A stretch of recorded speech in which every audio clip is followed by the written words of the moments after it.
Finally आता Napier मी नांगरते, पण काही हा जो चारा आहे नेपेरचा तो पुरवठ्याचा चारा म्हणून ठीक आहे, पण माझ्या काहीच कामाचा येत नाही, त्यामुळे हा मी नांगरते. आणि कसं आहे ना की जर कोणाकडे असेल नेपेर तर ठेवा, पण हा मी अजून नांगरते ना, तो जर तिथं मी दुसरा बदल करणार आहे त्यासाठी हा नांगरते मी. आणि हा नांगरायचं कारण म्हणजे ज्या सीझनमध्ये हा मला पाहिजे ना, ज्याची गरज आहे मला ज्या सीझनमध्ये, त्या सीझनमध्ये हा येतच नाही, त्यामुळे हा मी नांगरते. आणि कसं आहे ना की ह्याच्यात मी जे बदल करणार आहे ते पण तुम्हाला मी दाखवते. आणि कसं आहे ना, निसर्ग जो ज्या गोष्टीला सोबत आहे तेच केलं पाहिजे आणि तेच आम्ही करणार. तर बघू शकता आपली मेंढरं चरत आहे, चरायला सोडलेला आहे. आणि तसंच आपला हा जो नेपेर आहे तिथं रोटर फिरवलेला आहे, आणि हा जो रोटर आता वगैरे फिरवलेला आहे. तर सध्या तसं लेट झालेलं आहे, पण कसं आहे ना की आता आपल्याला गरज आहे त्याची. तर आता जो नेपेर आहे, आता तुम्ही म्हणाल हे नेपेर वगैरे हे काढून टाकलंय, तर हा जो नेपेर आहे जिथं गरज आहे, आता पावसाळ्यात आम्हाला सगळ्यात मोठी गरज असते ह्या चाऱ्याची, त्यावेळेलाच हा येत नाही, त्यासाठी हा काढून टाकलेला आहे. आणि उन्हाळ्यात जर ही पिकं बाकीचा हा गवत वगैरे उन्हाळ्यातच येतो आणि उन्हाळ्यातच चांगलं असतं. मग काय आहे की ह्याच्यापेक्षा जर समजा आता आपण हा नेपेर वगैरे ठेवला तर उन्हाळ्यातच हा पाहिजे, तर मग आपण जो शुगर ग्रेस आहे, मक्का वगैरे आहे, आडवंटाचा वगैरे तोही लावू शकतो. आणि त्याला मुरघास करून स्टोअर करून ठेवलं तरी आपल्याला पावसाळ्याला फायदा आहे, कारण की आपल्याला सगळ्यात मोठी गरज म्हणजे पावसाळ्याची असते. मग आपले हे जे उन्हाळ्याचे दिवस आहेत तेव्हा आता आपण आता मका वगैरे शुगर ग्रेस वगैरे ते लावून आपण स्टोअर करून मुरघास करून स्टोअर करून ठेवणार आहोत. आणि तसंच आता हे जे आम्ही वावर वगैरे नांगरून आता ठेवलेलं आहे, तसंच आता जेव्हा इथे मक्का किंवा शुगर ग्रेस मेगा स्वीट वगैरे हे कुठल्याही ह्यातला कुठलाही प्रकार करणार. आणि नाही बोललं तरी आत्ता बसून आपल्याकडं मेपर्यंत 6 महिने आहेत, 6 महिन्यात आपण 2 पिकं घेऊ शकतो, 2 वेळा कटिंग होऊ शकते. आणि एवढ्या ह्या पट्ट्यात जर समजा मक्का केला किंवा शुगर ग्रेस ज्वारीचा वगैरे असं ते कुठलाही पीक घेतलं आणि मुरघास वगैरे करायचा बोललात, नाही बोलला तरी 2 ते 3 टन होऊ शकतो. आणि सेकंड टाईमला मात्र कसं आहे की 2 टन पर्यंत होईल. मग ना ह्या एवढ्या पट्ट्यात जर 5 टनाचा जरी आपला मुरघास झाला तरी आपला पावसाला सगळ्यात बेस्ट होईल. आणि आता हा जेव्हा इकडे कटिंगला आता पेरू मक्का किंवा ह्यातला कुठलाही पीक आम्ही ह्याचा पेरू, त्यावेळेला जेव्हा इथं कटिंगला वगैरे येईल त्याच्यानंतर असं जसं आता इथं सपाट केलंय तसंच हा पण पूर्ण पट्टा आम्ही काढून टाकणार आहोत. पण हा जेव्हा कटिंगला येईल तेव्हा आता सध्याच्या परिस्थितीत हा ठेवलेला आहे आपल्या मेंढरांना खायला, कारण की नेपियर वगैरे सगळं योग्य आहे. नेपियर आपल्याला चारा म्हणून ठीक आहे, सपोर्ट चारा म्हणून, पण एवढं आहे की जर आपल्याला मेन गोष्टी जेव्हा आपल्याला गरज असते तेव्हा येत नाही, मग त्यावेळेला महत्त्वाची जी वेळ आहे आपली अडचण आहे त्यावेळेला त्या चाऱ्याची गरज आहे. मग असं पण हे काही कामाचा नाही आहे, मग त्याला काढून टाकलेलंच बरं.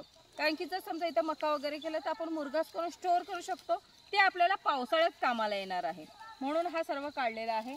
आता सध्याच्या परिस्थितीत हा आपला एक सपोर्ट म्हणून ठेवलेला आहे. ज्या वेळेला आपल्याला इकडे येईल त्यावेळेला आपण हे पण काढून टाकणार. आता काही जण असं बोलतील की नेपियरचा सुद्धा मुरघास करून स्टोअर वगैरे करता येतो, पण कसं आहे ना की मग जो आपला नेपियरचा मुरघास वगैरे केला तर मात्र नाही बोलला तरी 40% आपला चारा जो आहे तो वेस्ट होतो. मग त्याला पण तेवढीच मेहनत करायची, आपल्या बाकीच्या मक्याला मेगा स्वीटला पण तेवढीच मेहनत करायचं. मग हे 40% आपण वेस्ट का घालवा, मग त्याच्यापेक्षा आपण मेगा स्वीटचा मक्याचा वगैरे मुरघास करून 100%च आपल्याला चारा मिळेल ना. मग ह्यासाठीच आपल्याला आता ह्या नेपेर वगैरे ह्याच्यात पडायचं नाही आहे, तर आपल्याला मक्का वगैरे ह्याचा मुरघास करायला तयारी करायची आहे. आणि कसं आहे ना की आता जो आम्ही अमेरिकन 5G लावलेला आहे, अमेरिकन 5Gला आता आम्ही सर्व प्रयोग करतोय नवीन की कुठल्या पद्धतीने आपल्याकडे चांगला येईल, कुठल्या पद्धतीने जास्त चारा भेटेल, हे सर्व नियोजन वगैरे चाललंय. मग आता बघू तो कितपत आपल्याला साथ देतो आणि किती आपल्या ह्या वातावरणात आणि ह्या वातावरणात आपल्याला किती सपोर्ट करतोय. जसं पावसाळा वगैरे आहे, मग अशामध्ये किती आपल्याला सपोर्ट करतोय हे आपण आता बघणार त्याच्यावर. आता सध्या तर आपण त्याच्यावर फक्त एक प्रोसेस करतोय. फक्त जसे ह्या चाऱ्यासाठी आम्ही मेहनत केलेली तसंच आता त्याच्यावर पण चाललेलं आहे.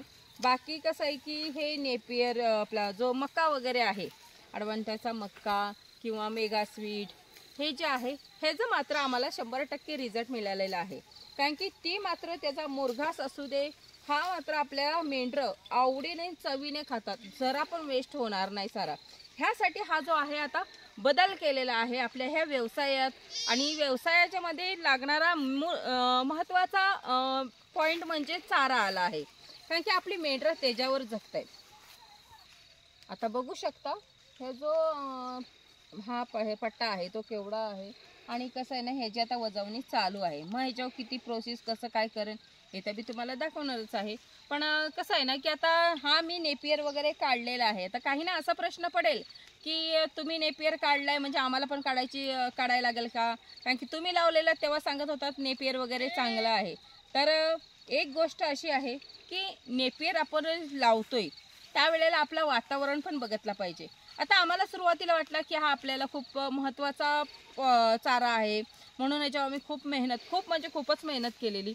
त्याच्यानंतर असं वातावरण झालं की हा आपल्याला चारा 5 महिने पावसाळ्यात तर भेटतच नाही, त्याच्यासोबत ते 5 महिने वेस्ट होतात आणि नंतर परत समजा त्याला कापलं आणि पुन्हा त्याची यायला आपल्याला फेब्रुवारी होतो। मग आपल्या मेंढरांना घालायचं काय, हा एक मोठा प्रश्न आहे। मग मेंढरं आपली कशी जगवणार आहोत, मग पुढे आपला व्यवसाय कसा वाढणार आहे। ह्यासाठी आता प्रत्येकाचा भाग हा वेगवेगळा आहे, कुठे कमी पाऊस पडतोय तर कुठे जास्त पाऊस पडतोय।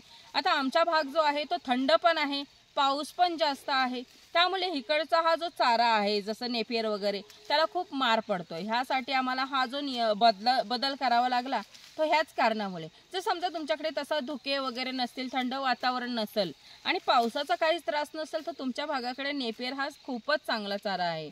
पण प्रत्येकनुसार आता हा कुजत जातोय, पावसाळ्यात आपल्याला कामाला येत नाही, मग त्याच्यापेक्षा आता हा समजा जर असता चारा तर आम्हाला हे सर्व बदल करायची काहीच गरज नव्हती। मग उन्हाळ्यात आम्ही मेगा स्वीट वगैरे किंवा मक्याचा वगैरे मुरघास करून ठेवलेला असतं, सोबतीला सपोर्ट चारा म्हणून ह्याला ठेवलेला असतं, पण हा काहीच कामाचा नाही म्हणून ह्याला काढतोय।